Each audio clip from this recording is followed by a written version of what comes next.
Hey, hello everyone, and welcome to Extreme Graphics Tech. My name is Angelo, and today I want to talk to you about the obsession with temperatures. It's been a while I haven't done like an opinion piece, and this is what it is. It's an opinion piece, just my opinion. You don't have to agree with it, but this is how I see things.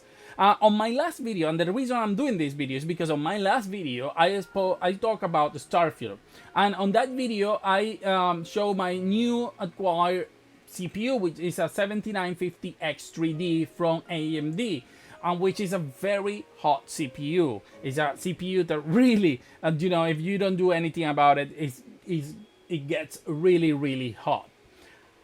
However, I have to say, I have seen many YouTube videos explaining to you how to get from 90 degrees to 60 degrees by just changing the PBOs and tweaking the temperatures and so on. I think that's fine. I think that's fine if you like to tweak things, if you like to mess with things, if you like to, play and learn about things, that's fine. But what I don't think is fine from my point of view is that people are getting obsessed over temperatures in general. It's like if anything hits 80 degrees, oh no, oh my god, it can't be hitting 80 degrees. This is going to get burned, or it's going to get damaged sooner than it will have normally been damaged, or things like that. And to be honest, I don't agree with that point of view. As I said, if you are trying to just, lower your temperatures because, well, you can, or lower your temperatures because you're learning, that's fine. But if you're spending money, if you are doing all of these things just because you are worried that things are going to not function or get damaged, then I think you're wasting money and time.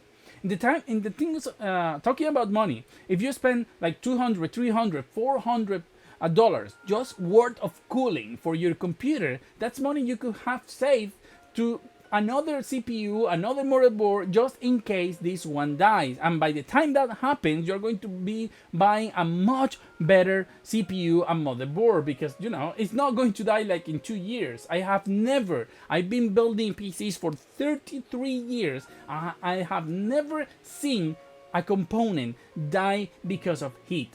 I haven't. I'm not saying it doesn't happen. It may, to some, and it may have happened more than once, but to me it has never happened as long as I've been using the normal cooling that any PC requires. Because I was building gaming PCs at the time, but I also during college built PCs for companies. I was giving advice and building them in order for them to save money instead of buying like an HP things or something like that. But at least in my country, buying them what we call clone computers at the time, it was cheaper than just going to HP or Dell or any of these companies and buy those computers. So I've been building them, and they have been in use for a long time. My own experience is that I have old components, like very old components, still working today. Not just that, during the mining boom, I use all my unused GPUs that I have for testing to mine for 2 years. I mined with those GPUs for 2 years on a very small room without air conditioning, and the summer in the UK gets really hot, and that room got crazy hot, but I didn't care because those were GPUs that I said, well, if they die, I don't care. I was making a profit, and I didn't care because they were not used anyways. But none of them died. They are working just as the day one. Not a single one has shown any issues whatsoever, and they are still working. And that's because they were under the temperatures, under the temperatures given by the manufacturers. This is the range that they say is okay to work at, and they were always under those specifications. So people spending so much money because at the 7950X is going to 85 degrees, even though AMD says it can operate even at 95 degrees, and spending money to lower the temperature and so on, I don't see the point. I understand if you're trying to overclock, if it's a thermal throttling, maybe it's not enough cooling and it's thermal throttling. Those situations I can understand that you spend some money because obviously you want to take advantage of the 100% of the thing you pay for. Like, okay, I want to take advantage of I pay for this and I'm only getting like 80% because it's getting too hot. But if you're getting, in my case, I'm getting the full performance of the CPU. Why will I lower the PBO to lower the temperatures to get a little bit less performance? just to make it last longer. Because this is the thing, they say last longer because the heat is going to damage the components over time. But how much is that over time? Because they will say it will last much longer. Okay, but how much longer? Will it normally at this temperature die in like what, 15 years? Because if that's the case, then I won't even be using that CPU in 15 years for sure anyways. So why do I care? I want to take the whole performance of the CPU right now. But if they are telling me, well, it's going to last you, you lower the temperature, it's going to last you 20 years. And so you're giving me 5 extra years that I wasn't going to use anyway. Now, if the thing was, well, it's going to last you like 2 years only at these temperatures, then I will understand because, at least 5 years you want to take out of your CPU. And it doesn't mean like it's a waste and you should throw it away after 5 years, but that's the time that most people will use their CPUs. Then people have used it for longer. I still have an i7-930 that is still in working order today, and I still use it for like decoding movies and coding movies because sometimes I just don't want to use any of my PCs in here, and that was set in the garage. It's just doing encoding as a server, other things, so I just use it. It's an i7-930 and it gets super hot, and because I don't have the best cooling in there, it's just a very normal CPU cooler. It's not a Noctua or anything. It was a cheap thing at the time, Deep Cool or something like that. So it's still there, it's working. The temperatures are normally, at the top of what they can, but this is still working. No problem whatsoever with the same motherboard as the beginning and no issues, the same RAM, everything is the same as, well, except for the hard drives, but everything else is exactly the same. So my problem with all of this is that I see that companies are taking advantage of this temperature scaring obsession and selling you a ton of crap, promising to lower the temperatures of your things just because they have scared you that if you don't do it, then your things are going to last less or are not going to perform as they should, which is not true. You can see this on like fans for the PlayStation 5. Oh no, because the PlayStation 5 gets too hot. I have my PlayStation 5 day one. I played games even for 18 hours on a single day.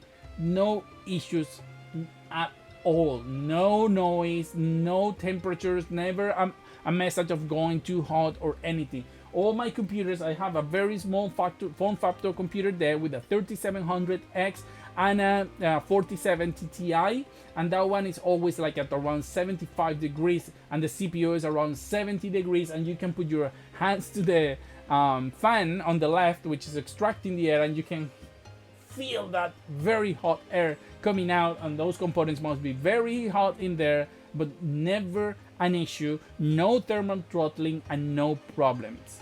So what I'm trying to say here, and I want to close with this, is one thing is to want to have lower temperatures because you just want to, you don't want to have 80 degrees for whatever reason, okay? That's fine. Or you like to play with the PBO values or the underclock values just because you can and because it's an option that is there and you want to learn and you feel better knowing that your CPU is not going over 70 or 60 degrees. All of that is fine because you're doing it, or because it's thermal throttling and you want to stop thermal throttling, or because you want to overclock and you need more cooling capabilities. But for everything else, being scared of the temperatures that the manufacturer tells you that it's fine to operate to, it's not needed, honestly to God. Honestly, I never worried. I have never really cared about temperatures in my life, in the sense not like I want something running at 120 degrees, but as long as it's under the normal operation temperature set by the manufacturer, that's all I care. If they say this can operate at up to 85 degrees, no problems, then fine. I will not worry if it get to 85 degrees. Of course, if my CPU was idle at 85 degrees, I would say, well, there is something wrong clearly here because this is idle. It's not a full usage. But at a normal, a full usage, if it gets to the temperatures that it has to, I don't worry about it. And I think a lot of people need to start obsessing over temperatures. They keep looking. It's like the frame rate. I am obsessed over frame rate, but at least I'm playing games. But people are like, It's going. Oh, oh, oh! It touched 80. It touched 80. I need to spend $400 on a liquid AO and all in one and all this thing just to make it that lower 2 degrees. And I'm going to change the thermal pads. And I'm going to put like this very expensive liquid metal just to lower 3 degrees this, because, and you're spending money and money and money that you could use just to set aside just to buy a new CPU and a motherboard if the time comes. And I can assure you the time won't come. You will change naturally those components because they are old and you want something faster. But those components are not worse than they were at the beginning just because you didn't, kept them under 60 degrees. That's not how it works. And most of these tactics are made to scare people into making them buying all of this stuff. I am not going to be changing my PBOs or underclocking just to lose some performance to keep it cooler on my 7950X3D. I want the full performance that thing can give me. And in fact, if I can up the temperature up to 95 just to give me more performance, I will. Because honestly,